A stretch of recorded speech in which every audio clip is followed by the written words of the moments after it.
చేసేటప్పుడు ఏ నామాలతో పూజ చెయ్యాలన్నది కూడా పరమశివుడు నిర్ణయం చేశాడు.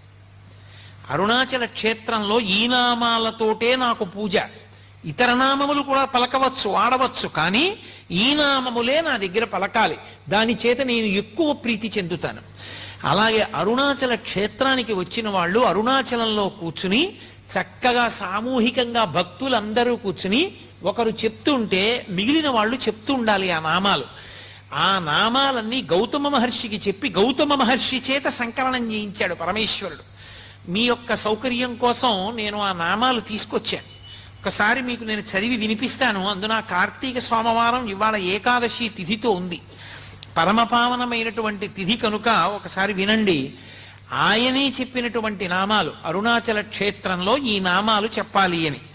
శోణాద్రీశుడు, అరుణాద్రీశుడు, దేవాధీశుడు, జన